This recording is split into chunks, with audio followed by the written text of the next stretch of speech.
नमस्ते। मैं डॉक्टर अनीशा गुप्ता हूँ। मैं एक आई स्पेशलिस्ट हूँ। आज मैं आपको बताऊंगी एक बहुत सीरियस तकलीफ जो छोटे बच्चों की आंख में होती है उसके बारे में। आरओपी या रेटिनोपैथी ऑफ प्री मैच्योरिटी। ये तकलीफ जैसा नाम बताता है आंख की रेटिना को अफेक्ट करती है, आंख के पर्दे को अफेक्ट करती है और प्राइमरीली प्री मैच्योर बच्चों में ही होती है। पहले प्री मैच्योर बच्चे जो ज्यादा छोटे पैदा होते हैं, साइंस इतनी एडवांस नहीं थी कि उनको बचा सके, लेकिन जैसे जैसे साइंस एडवांस हो रही है बहुत बहुत छोटे बच्चे भी बचाए जा रहे हैं, बिल्कुल ठीक हो रहे हैं, नॉर्मल लाइफ जी रहे हैं। साथ ही में क्योंकि प्रीमेच्योर बच्चों की उनकी लाइफ है बच रही है, वो ठीक रह रहे हैं, आंख की जो आरओपी की तकलीफ है ज्यादा बढ़ गई है, प्रेवलेंस ज्यादा बढ़ गई है। आरओपी होता है टिपिकली छोटे बच्चों में जो जल्दी पैदा होते हैं, less than 34 weeks, less than 2 kgs in weight. These are the 2 primary factors जिसको लिया जाता है स्क्रीनिंग के लिए। इन बच्चों में बहुत जरूरी है कि चेक किया जाए कि आरओपी तो नहीं बन रहा। साथ ही में कुछ कुछ बच्चे जिनका इवन 34 वीक से बड़े हैं या 2 kg से ज्यादा हैं, लेकिन निकू में स्टे लंबा रहा है, आईसीयू में स्टे लंबा रहा है, ऑक्सीजन की रिक्वायरमेंट पड़ी है, अनीमिया रहा है, हार्ट डिजीज रहा है, कोई इन्फेक्शन लंबी रही है, इनको भी रिस्क रहता है। क्या होता है आरओपी और क्यों बनता है ये आरओपी? जो आंख का पीछे का पर्दा होता है, इसमें खून की नसें होती हैं। ये खून की नसें सेंटर से होके पेरिफेरी तक जाती हैं। ये पूरी बनती हैं 38 to 40 वीक्स तक। That means in a term baby जो 9 महीने का पूरा हो चुका है, उसमें ये आंख पूरी बनी होती है जब वो बच्चा बाहर आता है। जो भी बच्चे प्री टर्म पैदा होते हैं उन बच्चों में ये ऑब्वियसली नहीं बनी होती। जितना छोटा बच्चा उतनी कम आंख बनी हुई है। काफी बच्चों में ये आंख नॉर्मली बनती है, वेसल्स नॉर्मली प्रोसीड करते हैं और आगे बन के पूरी की पूरी आंख को कवर कर लेते हैं। तो आपकी जो आंख है वो ठीक ठाक बन गई और आरओपी का खतरा खत्म हो गया। लेकिन काफी बच्चों में ये जो है नॉर्मली आगे नहीं बढ़ती हैं। जब ये नॉर्मली आगे नहीं बढ़ती हैं तो ये तकलीफ बनती है जिसको आरओपी कहते हैं। आरओपी के होते हैं स्टेजेस। स्टेजेस क्या होते हैं?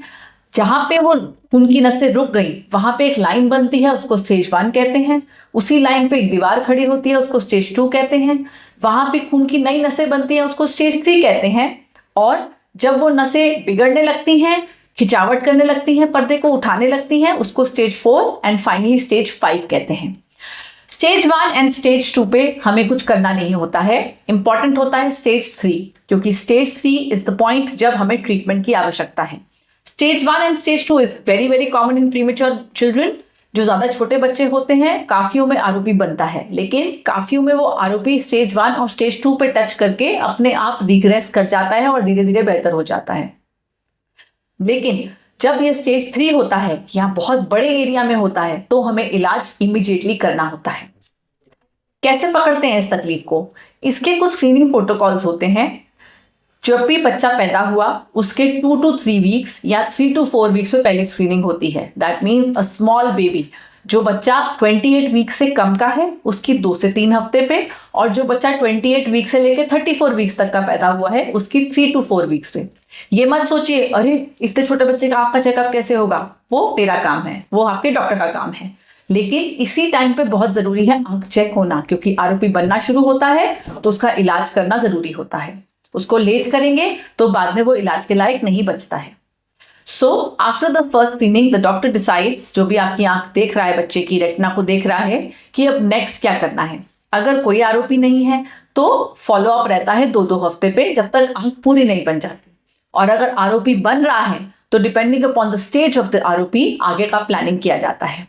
जैसा मैंने बताया स्टेज 1 और 2 पे सिर्फ ऑब्जर्वेशन, क्लोज ऑब्जर्वेशन, लेकिन ऑब्जर्वेशन। एंड अगर लगता है इलाज के लायक आ गई है आंख, स्टेज 3 पहुंच रहा है या stage 2 with some serious warning signs है, रिस्क वाले साइंस है, तो उसको ट्रीट किया जाता है। ट्रीटमेंट 2 तरह की होती है। वी हैव इंजेक्शंस जो आंख के अंदर लगाए जाते हैं and we have laser treatment. Injection लगाए जाते हैं आंख के सफेद वाले हिस्से से। ये इंजेक्शंस एडल्ट्स में तो बहुत कॉमनली दिए जाते हैं, इंट्राविट्रल इंजेक्शंस बोलते हैं इनको, एंटी VEGF इंजेक्शंस। लेकिन बच्चों में ये कुछ सालों से ही आरओपी में इस्तेमाल हो रहे हैं, लगाए जाते हैं and they have been seen to be very effective. दूसरा लेजर किया जाता है, जो एरिया आपका बना नहीं है उसको पूरा लेजर कर दिया जाता है। So which treatment is suitable for the child? दोनों का ही फायदा और नुकसान है। इंजेक्शन का फायदा ये है कि वो खून की नसों को फटाफट से रिग्रेस करा देता है आरोपी को, लेकिन साथ ही में जो नॉर्मल नसें आगे बढ़नी है उनको भी थोड़ा स्लो डाउन कर देता है। इसलिए इंजेक्शन के बाद देखा गया है कि काफी केसेस में रेकरेंस ऑफ आरोपी होता है आफ्टर 8 to 10 वीक्स। तो इवेंचुअली दोबारा से लेजर की आवश्यकता पड़ती ही पड़ती है। साथ ही में इंजेक्शन के कुछ कुछ रिस्क होते हैं, कैटरेक्ट बनना, इन्फेक्शन होना, आंख में खून आना, retinal detachment, although rare but these risks are known. Laser में आप एक पार्ट है रेटिना का जो बना नहीं है, उसको पूरा का पूरा परमानेंटली बर्न कर रहे हैं, जला रहे हैं। It is a permanent treatment जिससे कि आपके बच्चे की आरोपी खत्म हो जाती है and recurrences after laser are not known. लेकिन दिक्कत क्या है लेजर में? पहली दिक्कत, आप एक एरिया ऑफ रेटिना है जो खत्म कर रहे हैं, जिससे बच्चे की फील्ड जो है थोड़ी रिस्ट्रिक्ट हो सकती है। जो आपकी सेंट्रल विजन है वो तो ठीक रहती है बच्चे की, लेकिन साइड की विजन थोड़ी कम हो सकती है। सेकेंड, माइनस नंबर जल्दी आ सकता है इस लेजर के बाद। So what treatment to choose, ये आपके डॉक्टर ही डिस्कस करेंगे, बिकॉज दोनों ही परफेक्ट नहीं है, लेकिन दोनों ही जरूरी ट्रीटमेंट्स हैं और इफेक्टिव ट्रीटमेंट्स हैं।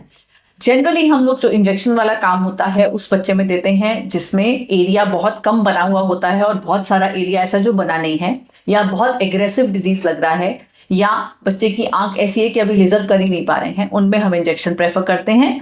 और अगर छोटा एरिया है, कम एरिया है, बच्चा बड़ा हो गया है, लेजर आराम से हो सकता है, तो उसमें हम लेजर करते हैं। So it depends upon the staging, the age and the condition of the आई।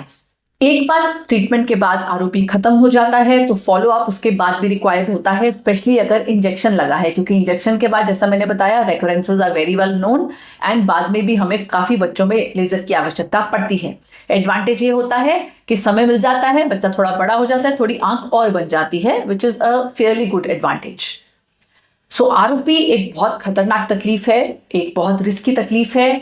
बहुत सारे पहले बहुत सारे बच्चे ऐसे होते थे जो अपनी आंख हमेशा के लिए खो देते थे। इनफैक्ट अभी अभी एक रिसेंटली मूवी भी आई है राजकुमार राव जी की, जिसमें उन्होंने एक ब्लाइंड पर्सन को डिपिक्ट करा है, लेकिन उसमें यही दिखाया गया है कि उस बच्चे को आरोपी था, इस वजह से वो जिंदगी भर के लिए अंधा हो गया। So this is a very very serious condition जिसको हमें सीरियसली लेना चाहिए। मैं एज अ पेरेंट, आपकी बात भी सही है कि बच्चा बहुत छोटा है, कैसे दिखाएगा, क्या करेगा, लेकिन अगर उस समय उसका इलाज नहीं करेंगे तो वो जिंदगी भर के लिए बच्चा अंधा रह सकता है। सो अगर आपके बच्चे का प्रीमेच्योर हुआ है और आपके डॉक्टर आपको ट्रीटमेंट बता रहे हैं, उसको प्लीज सीरियसली लीजिए, इग्नोर नहीं करिए। Take care of a child guys. अगर आपको कोई क्वेश्चंस पूछने हैं इस तकलीफ के बारे में, because it's not a very common thing, do message us and we will reply. अगर आपको ये वीडियो अच्छी लगी हो, इन्फॉर्मेटिव लगी हो, इसको लाइक करें और शेयर करें।